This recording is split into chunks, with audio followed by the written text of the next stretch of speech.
महाराष्ट्र साहित्य परिषद अर्थात मसापची निवडणूक काही दिवसांपूर्वी पार पडली आहे। मात्र ही निवडणूक नियमानुसार झाली आहे का याबद्दल जी पराभूत आघाडी आहे किंवा पराभूत पॅनल आहे, या पराभूत पॅनलकडून प्रश्न उपस्थित करण्यात आलेत, न्यायालयात देखील दाद मागण्यात आली आहे। दुसऱ्या बाजूला ही जी परिवर्तन उत्कर्ष आघाडी आहे जी पराभूत झाली आहे, त्या आघाडीतील एका उमेदवाराचे प्रतिनिधी असलेल्या घनश्याम पाटील यांनी त्यांच्या चपराक या साप्ताहिकाच्या माध्यमातून या सगळ्या निवडणूक प्रक्रियेमध्ये गैरप्रकार झाल्याचा आरोप केला आहे। पत्रकार म्हणून त्यांनी त्यांचं मत मांडलंय।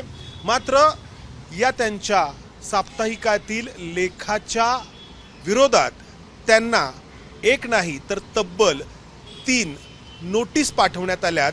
तुमच्यावरती अब्रू नुकसानीचा दावा दाखल करतो म्हणून कोट्यवधी रुपयांच्या या नोटीस आहेत।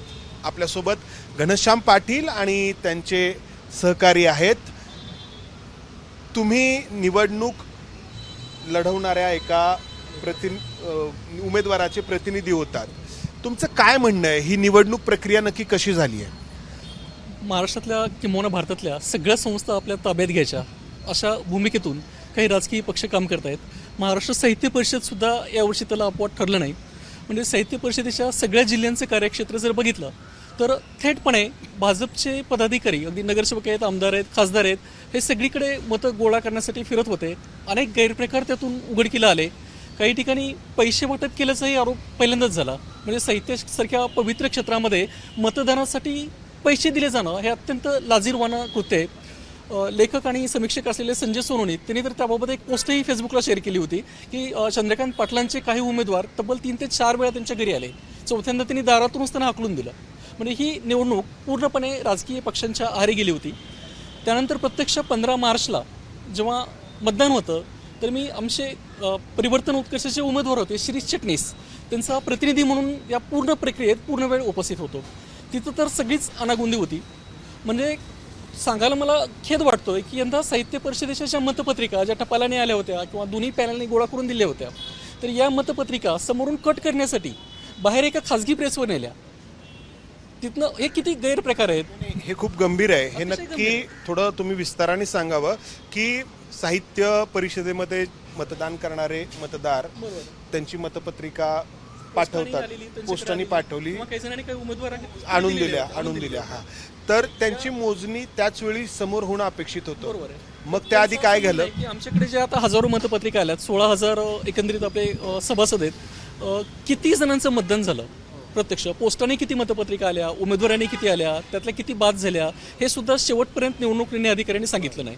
नंतर त्यांनी सांगितलं की ह्या मतपत्रिका प्रत्येक पाकिटं फोडणं आणि मतपत्रिका बाहेर काढणं, त्यातलं ओळखपत्र बाजूला करणं, तर यासाठी वेळ जाईल म्हणून त्यांनी सांगितलं की ह्या मतपत्रिका आपण एका खाजगी बाइंडरकडे न्यायच्या, समोरून त्या कट करायच्या आणि पुन्हा ओळखपत्र त्यापासून वेगळं करायचं, मतपत्रिके नाही समोर कट करायच्या, फक्त फाडायच्या त्या, आणि मग परिषदेत आल्यानंतर ते ओळखपत्र वेगळं करायचं त्यातनं। म्हणजे मतपत्रिका त्यावेळी आमच्या पॅनलने त्यांना पर्याय पण दिला होता की आम्ही कटिंग मशीन तुम्हाला इथं आणून देऊ, परिषदेमध्ये कट करा। त्यांनी सांगितलं आमचा निवडणूक निर्णय अधिकारी म्हणून आमचा अधिकार आहे, त्यात तुम्ही हस्तक्षेप नाही करायचा। मतपत्रिका बेकायदेशीरपणे बाहेर नेल्या गेल्या, त्या बाहेरनं कट केल्या। तिथं काय झालं काय माहिती नाही, दोन्ही पॅनलचे 2-2 प्रतिनिधी होते, मी तिथं होतो, पण त्यांचे 20-25 कार्यकर्ते जे निवडणुकीच्या मतमोजणीचे कार्यकर्ते होते ते तिथं होते। त्यामुळे तिथे काय सावळा गोंधळ चाललाय आम्हाला काही कळलं नाही। त्या मतपत्रिका मसापमध्ये आणल्या गेल्या, त्या वेगळ्या गेल्या। जे स्थानिक कार्यवाह पदासाठीचं जे खाली मतदान सुरू होतं माधवराव पटवर्धन सभागृहात, ते 4 वाजेपर्यंत चाललं, आणि मुख्य वर्ष जे 3 जागा आहेत ते वरच्या सभागृहात सुरू होतं, ते रात्री 10 पर्यंत सुरू होतं। प्रत्येक मतपत्रिका ते फक्त असं समोर नावं वाचून दाखवायचे, त्यांच्या हातात मतपत्रिका होत्या आणि सलगपणे विरोधी पक्षांची नावं वाचली जायची। मग आम्ही त्यांना सांगितलं आम्हाला मतपत्रिका दाखवा त्या, की त्यांना तेवढी मतं मिळाली, तो आमचा नैसर्गिक अधिकार आहे। तर त्यांनी सांगितलं नाही, तुम्ही इथे विचारायचं नाही, आमच्यावर तुमचा विश्वास नाही का आम्हाला? तुम्ही जर उमेदवारांचे प्रतिनिधी असाल तर तुम्हाला दाखवणं अपेक्षित होतं। मीच नाही, जे उमेदवार आहेत आणि उमेदवारांचे सगळेच प्रतिनिधी आहेत, कुणालाही ते दाखवलं गेलं नाही। तुम्ही जे म्हणता त्याला पुरावा काय? सगळेच उमेदवार आहेत, कोणी सांगतील? जर सद्विवेक बुद्धी असेल तर दोन्ही पॅनलचे उमेदवार तिथे उपस्थित होते, तर त्यांनी सांगितलं तुम्हाला जे काय करायचं आहे ते न्यायालयात करा, हा आमचा अधिकार आहे, तर आम्ही तुम्हाला दाखवू नाही शकत। आणि ते फक्त सलगपणे नावं वाचत होते। हा सगळा प्रकार झाला, खरं तर गैरप्रकार झाला असं तुम्ही म्हणताय। मग याच्यामध्ये तुम्ही हा जो लेख लिहिलाय त्याच्यामध्ये भाजप विजयी. असं तुम्ही का म्हटलंय? साहित्य परिषदेत भाजप विजयी असं का तर म्हटलंय? मला म्हणायचं होतं साहित्य परिषदेत भाजप विजयी आणि सोमन हारले, हे खरं माझं मुख्य हेडिंग होतं. यामध्ये सोमनांचा पराभव आहे. म्हणजे कुठल्याही पद्धतीनं मतदारांनी त्यांना स्वीकारलं नाहीये. मिलिंद जोशी फक्त 45 मतांनी पडले, तेही अशा चुकीच्या पद्धतीनं की त्यांना मतपत्रिका आम्हाला दाखवल्याच गेल्या नाहीत. कुणाला मत मिळालं ते काही कळतच नव्हतं. ती जी नावं म्हणतील ती फायनल. त्यामध्ये पूर्णपणे विसंगती होती सगळ्या प्रक्रियेमध्ये. आता या ह्याच्यामध्ये मी जे आक्षेप घेतलेत, प्रामुख्यानं पहिली नोटीस आहे 20 कोटीचा मानहानीचा दावा तरी आमच्यावर दाखल केलाय. म्हणजे सत्य मांडायचंच नाही का? नाही, पहिल्यांदा की हा दावा कोणी दाखल केलाय? म्हणजे आता तुम्ही म्हटलंय की साहित्य परिषदेत भाजप विजयी, बरोबर. हा दावा भाजपच्या कोणी अजिबात नेत्यांनी केलाय का? नाहीये. हा दावा साहित्य परिषदेमध्ये जे आता निवडून आलेत योगेश सोमन आणि त्यांच्या पॅनलचे लोक, त्यांनी केलाय का? कदाचित आपण निवडून आलोय यावर त्यांचा अजूनही विश्वास बसत नसेल, ज्या पद्धतीने ते निवडून आलेत. त्यामुळे हा दावा सोमनाने किंवा त्यांच्या पॅनलनी केलेला नाहीये. हा दावा साहित्य परिषदेच्या निवडणूक निर्णय अधिकाऱ्यांनी केलाय आणि त्यामध्ये अतिशय हास्यास्पद आरोप केलेत त्यांनी. कोण आहेत हे निवडणूक निर्णय अधिकारी? प्रताप परदेशी हे त्यांनी तुम्हाला 3 नोटीस दिले. ती नोटीस पाठवली. 20 कोटी रुपयांचा मानहानीचा दावा त्यांनी दाखल केलाय. पहिली नोटीस आली, त्याला आम्ही त्यांना उत्तर दिलं. तोपर्यंत दुसरी नोटीस आली. दुसऱ्या नोटीसमध्ये त्यांनी आरोप काय केला की तुम्ही भारतातल्या समस्त हिंदूंच्या धार्मिक भावना दुखावल्या आणि दत्त संप्रदायाचा अपमान केला. आता यात मी हिंदूविषयी एक शब्दही लिहिला नाही. दत्त संप्रदायाबद्दल काय लिहिलंय? यामध्ये आमच्या पॅनलचे जे उमेदवार होते विनोद कुलकर्णी, त्यांचं एक साधं सोपं विधान होतं की स्वतः दत्तगुरूचा भक्त असलेले निवडणूक निर्णय अधिकाऱ्याने या निवडणुकीला काळीमा फासलाय. हे लिहिलंय तुम्ही? हे जे आहे वाक्य होतं. यात आक्षेपार्ह असं काहीच नाहीये. दत्तगुरूचे भक्त असल्याचा आव आणत त्यांनी न्याय प्रक्रियेला काळीमा फासलाय. आता हे सरळ सरळ साधं विधान आहे आणि यामध्ये सत्य आहे. म्हणजे त्यांना असं म्हणायचंय का दत्तगुरूचा मी भक्त आहे याचा मी आव आणला नाही, मी भक्त आहेच आणि भक्त असूनही गैरप्रकार केले असं त्यांना म्हणायचंय का? जर दत्तगुरूचे खरोखरी भक्त असते तर अशा चुकीच्या पद्धतीनं या निवडणुका झाल्या नसत्या. यामध्ये इतकी अनागोंदी दिसली नसती आणि एका कुठल्या तरी विशिष्ट पक्षाच्या एका पॅनलच्या बाजूनं ते अशा प्रकारे निकाल लावले गेले नसते. ही निवडणूक लोकशाही मार्गाने झालेली नाही. आता त्याने आमच्यावर बदनामीचा दावा दाखल केलाय. हा प्रश्न फक्त साप्ताहिक चपराकपुरता मर्यादित नाहीये. जगभरात जर विचार केला तर अशा पद्धतीचे दावे ही कलमं खोडून काढली जात आहेत. आज श्रीलंकेमध्ये सुद्धा तुम्हाला बदनामीचा दावा दाखल करतात. या संदर्भातच विचारायचं आहे. म्हणजे एका मराठी प्रकाशकावरती तुम्ही यांचे सहाय्यक आहात, 20 कोटीचा दावा दाखल होणं म्हणजे आधी कधी झालंय का मला माहित नाही. नाही अगदी आत्तापर्यंत असं काही कधी झालेलं नाही आहे आणि पूर्ण असं चुकीचं आहे ही जी पद्धत त्यांनी अवलंबली आहे एक प्रकारे. तुमची आता भूमिका काय आहे? या सगळ्या दावा दाखल नाही येते म्हणतायत, आम्ही दावा दाखल करू, अशा नोटीस आहेत. मग तुम्ही थांबणार आहात? नाही आम्ही जे आता आम्ही त्याच्यामध्ये दिलेलं आहे त्यावर आम्ही ठाम आहोत. हां, त्यामुळे काय नाही, आम्ही त्यांच्या प्रत्येक नोटीसला आम्ही पण उत्तर देत आहोत आणि आम्ही पण जे इथून पुढे जे नोटीस आहेत त्याला आम्ही उत्तर देत राहू किंवा आम्ही न्यायालयीन जी आहे ती चौकशीला आम्ही समोर येऊ. मी आणखीन एक गंमत सांगतो. ॲडव्होकेट प्रताप परदेशी हे निवडणूक निर्णय अधिकारी होते. त्यांनी आम्हाला नोटिसा पाठवल्या. त्यांचे मला सलग फोन येत होते की आपल्याला एकदा भेटायचं आहे आणि त्यासाठी अधीश पायगुडे यांनी मध्यस्थी केली. मग अधीशचा आग्रह होता, म्हणजे प्रकाश पायगुडे आपले परिषदेचे कार्यवाह होते, त्यांचा तो मुलगा. तर त्यांनी सांगितलं की ॲडव्होकेट परदेशींना मसापमध्ये आणण्याचं काम माझ्या बाबांनी केलं आहे. परदेशी काका अतिशय चांगलं व्यक्तिमत्व आहे, तर त्यांना तुम्हाला या संदर्भात भेटायचं आहे. तर आम्ही शिवाजीनगर न्यायालयामध्ये त्यांच्या भेटीला गेलो. आम्ही दोघंच होतो, मी आणि माझे सहकारी प्रमोद येवले. जवळपास 2 तास त्यांनी चर्चा केली. मग जर तुम्ही आम्हाला कोर्टाकडनं नोटिसा पाठवताय, आम्ही आमचं मत जर कोर्टात मांडायला तयार आहोत, तर तुम्ही आम्हाला भेटायला कशाला बोलवताय? भेटल्यानंतर त्यांनी काय सांगितलं, म्हणजे हे तर अतिशय चुकीचं आहे की ते म्हणले की तुम्ही तुमच्या अंकामध्ये आमच्यावर जे आरोप केले ते अमान्य करा, खुलासा छापा आणि माफी मागा. आम्ही तुमची दोघांची नावं वगळू. आमचा तुमच्यावर राग नाही आहे, तर तुमच्या पॅनल प्रमुखावर राग आहे. तर लोकशाहीमध्ये हे बसतं का? मी त्यांना सांगितलं की कुणाच्याही सांगण्यावरनं किंवा मिलिंद जोशी, विनोद कुलकर्णी, सुनेत्राजे पवार यांच्या सांगण्यावरनं आम्ही नाही, त्याचा प्रत्यक्ष साक्षीदार म्हणून हे माझं रिपोर्टिंग आहे, वृत्तांत आहे. आणि लोकशाहीमध्ये म्हणजे अभिव्यक्ती स्वातंत्र्य आपण जर म्हणतो, घटनेच्या कलम 19 अनुसार प्रत्येकाला लिहिण्याचा, आपला विचार मांडण्याचा अधिकार आहे, तो मी बजावलाय. यात कुठेही त्यांच्याविषयी अनादर, वैयक्तिक बदनामी आम्ही केली नाही. म्हणजे जी प्रक्रिया घडली ती मांडलेली आहे. सत्याला जर तुम्हाला सामोरं जायचीच तयारी नसेल. हा विषय म्हणजे फक्त प्रताप परदेशी यांच्यापुरता मर्यादित नाही, कारण घनश्याम पाटील आणि त्यांच्या सहकाऱ्यांना अब्रू नुकसानीची नोटीस दिली आहे ती प्रताप परदेशी यांनी, जे या सगळ्या निवडणूक प्रक्रियेचे निवडणूक अधिकारी म्हणून काम पाहत होते.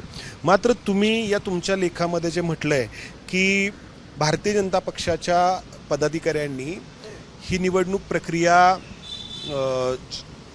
त्याच्यामध्ये हस्तक्षेप केला होता, मतदारांपर्यंत पक्षाचे कार्यकर्ते जात होते, मतदारांना प्रभावित करण्याचं काम केलं जात होतं. आणि पुढे या लेखामध्ये तुम्ही असंही म्हटलंय की अनेकांना दबावाखाली देखील घेण्यात आलं, काही जणांना आमिष दाखवण्यात आली.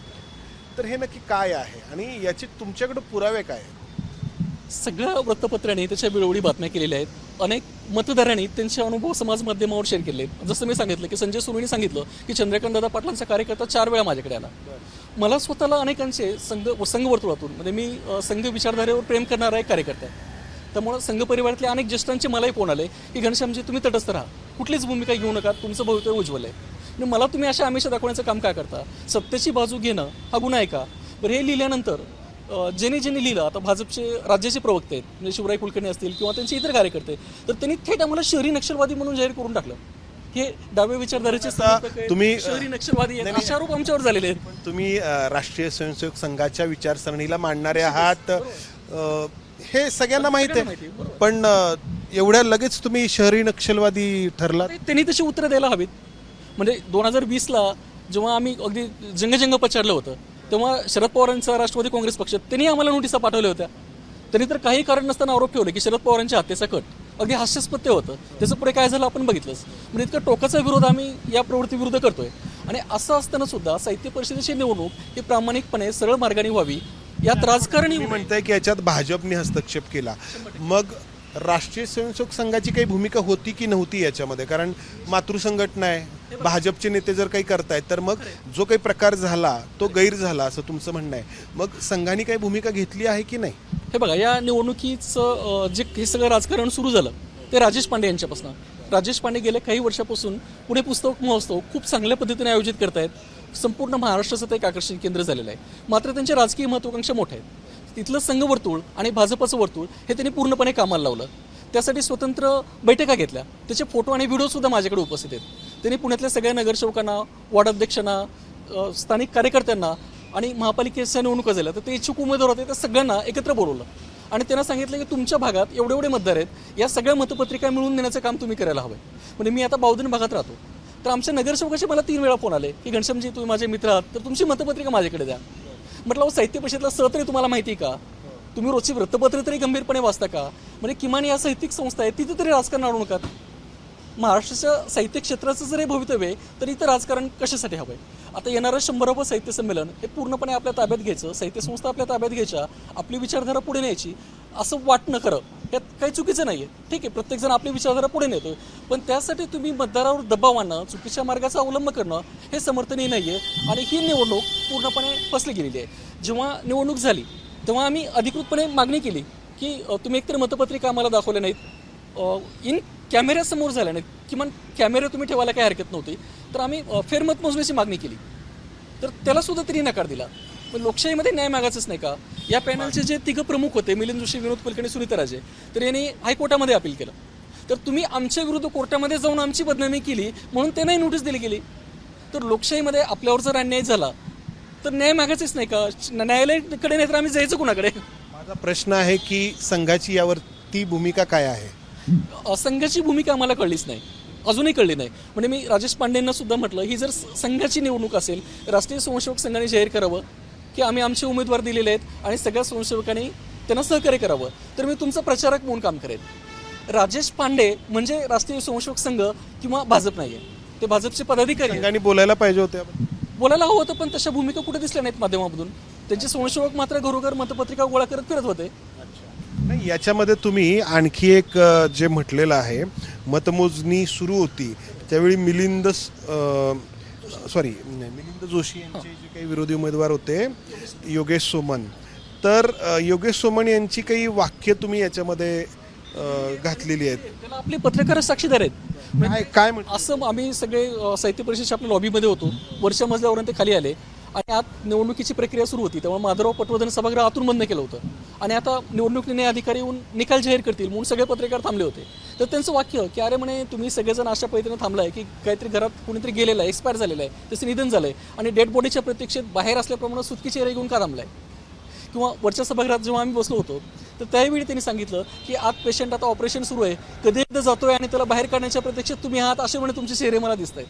म्हणजे साहित्य परिषदेच्या अध्यक्षपदासाठी उभे असलेल्या या माणसाला तिथेही नाटकच दिसत होतं, ड्रामाच दिसत होता. हा नाटकातला माणूस आहे, तर त्याचं ते विजन सुद्धा तसंच होतं.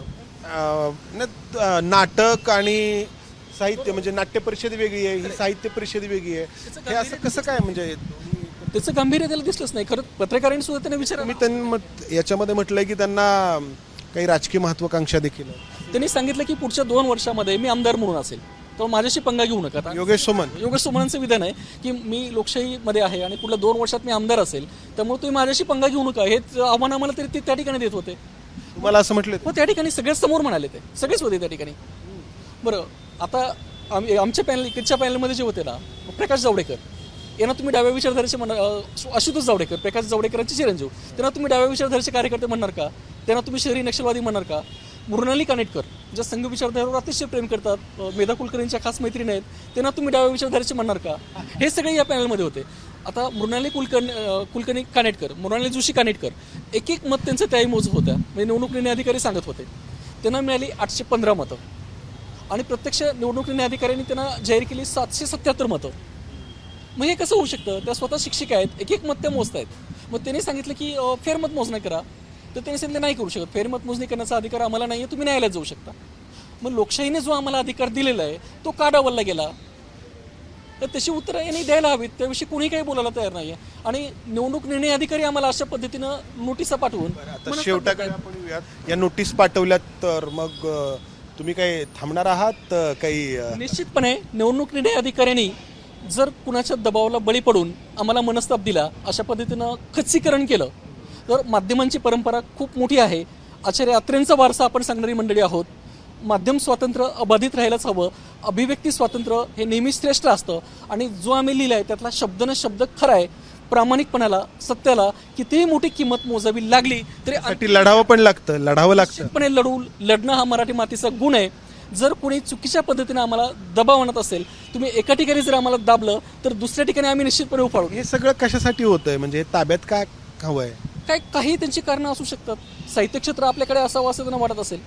100व्या साहित्य संमेलनात जर पंतप्रधान आले, मुख्यमंत्री स्वागताध्यक्ष झाले, तर पंतप्रधान आले होते ना आता मागच्या साहित्य संमेलनात दिल्लीत झाले, उद्घाटकच होते. तर आता हे तर 100वं साहित्य संमेलन आहे. त्यांना जर तो राजकीय अजेंडा बनवायचा असेल तर त्याला आपण काही करू शकत नाही. मात्र यामध्ये खेड्यापाड्यातली जी लिहिणारी मंडळी आहेत, जे उमलते अंकुर आहेत, त्यांचं खूप मोठं नुकसान होत आहे. साहित्य संस्थाकडे त्यांचा बघण्याचा दृष्टिकोन बदलतोय. साहित्य परिषद हा राजकारणाचा अड्डा होऊ नये. ही ग्रामपंचायतीची किंवा महापालिकेची निवडणूक नाही आहे. किमान काही नैतिकता पाळणं अपेक्षित होतं, जी पाळली गेली नाही. त्यावर माझा रोष होता. तो मी प्रामाणिकपणे सत्य परिस्थिती मांडण्याचं काम पत्रकार म्हणून केलेलं आहे. बरं, आता खरंच शेवटचा प्रश्न, तुम्हाला अपेक्षा होती की जी नैतिकता किंवा हे सगळं निवडणुकीत पाळलं जाईल म्हणून? हे राजकीय चेहरे तुम्ही म्हणताय ते जेव्हा निवडणुकीत उतरले? निश्चितच नव्हती. कारण ज्या पद्धतीनं राजकारण सुरू होतं, सगळ्या मतपत्रिका ताब्यात घेणं सुरू होतं, दबावतंत्र सुरू होतं, ते नव्हतं. पण तरीही सुजाण मतदारांनी खूप चांगलं मतदान आम्हाला केलेलं होतं. महाराष्ट्रभरातनं आम्हाला तसे फोन येत होते. आणि मग शेवटपर्यंत तुम्ही सगळं गुलदस्त्यात का ठेवलं? एकूण किती मतपत्रिका आल्या, त्यातल्या बोगस मतपत्रिका किती होत्या, दुबार तिबार मतदान किती होतं, मृतांच्या मतपत्रिका किती आल्या होत्या? याच्याबद्दल समोरच्या बाजूकडून असंही सांगितलं जातं की याच्या आधी जे इथं ज्यांच्याकडे कारभार होता, मिलिंद जोशी यांनी सुद्धा कोरोनाच्या कारणास्तव निवडणुका घेतल्या नव्हत्या आणि रेटून कारभार ते करत होते. आणि मग आता त्यांना या सगळ्या प्रकाराबद्दल आक्षेप घेण्याचा काय अधिकार आहे? हा आक्षेप, पहिली गोष्ट मी आणखीन पुन्हा एकदा सांगतोय, मिलिंद जोशी यांनी घेतलेला नाही आहे किंवा त्यांनी मला घ्यायला पण लावलं नाही आहे. माध्यम प्रतिनिधी म्हणून माझी निरीक्षणं मी ती नोंदवलेली आहेत. जे चाललंय ते चुकीचं आहे हे मला दिसत होतं. त्यांचे जर काही आक्षेप असते त्यावेळी ते का शांत राहिले? तेही त्याच्यावर कारवाई करू शकले असते, तशी मागणी करू शकली असते, ती झाली गेली नाही. मात्र येण्या प्रकारे साहित्य परिषद आपल्या ताब्यात असावी अशा राक्षसी महत्त्वाकांक्षेतनं जे काही झालं ते चुकीचं झालं. याचं साहित्य क्षेत्रामध्ये जे पडलेलं प्रतिबिंब आहे ते दीर्घकाळ वाईट असणार आहे. आम्ही घनश्याम पाटील यांची ही मुलाखत घेण्याच्या आधी योगेश सोमन यांच्याशी संपर्क साधण्याचा प्रयत्न केला. अनेकदा प्रयत्न आम्ही केल्यानंतर देखील त्यांनी प्रतिसाद दिलेला नाही आहे. त्याचबरोबर जे ॲडव्होकेट प्रताप परदेशी आहेत, ज्यांनी घनश्याम पाटील आणि त्यांच्या सहकाऱ्यांना ही अब्रू नुकसानीची नोटीस बजावली आहे, त्यांना देखील आम्ही त्यांची बाजू मांडण्यासाठी विचारलं. मात्र त्यांनी म्हटलं की आम्ही फक्त आता नोटीस दिलेली आहे, जेव्हा प्रत्यक्षात दावा दाखल करू तेव्हा आम्ही आमची प्रतिक्रिया माध्यमांकडे देऊ. त्यामुळं आत्ता तरी हे दोघेही याबद्दल कॅमेऱ्यासमोर बोलण्यास तयार नाहीत. मात्र जे आरोप घनश्याम पाटील यांनी केलेले आहेत ते किती गंभीर आहेत हे प्रत्येकाने ठरवायचं आहे, कारण प्रत्येक गोष्टीकडं राजकीय चष्म्यातून बघण्याची सवय आजकालच्या बहुतांश लोकांना लागलेली आहे. इथे भाजप विरुद्ध काँग्रेस असा संघर्ष उभा केला जातो आहे. मात्र साहित्य संस्था किंवा अशा संस्था की ज्या आपल्या संस्कृतीचं आपल्या साहित्याचं भरणपोषण करतात, त्या तरी या अशा निवडणुकांपासून लांब राहायला हव्या होत्या, त्या राहिलेल्या नाहीत. आणि जर याच मार्गाने या संस्थांचा कारभार होत गेला तर मग अवनती अटळ ठरू शकते का? कॅमेरामन राजेश बिडकरसह मंदार गोंजारी, एबीपी माझा, पुणे. एबीपी माझा, उघडा डोळे बघा नीट.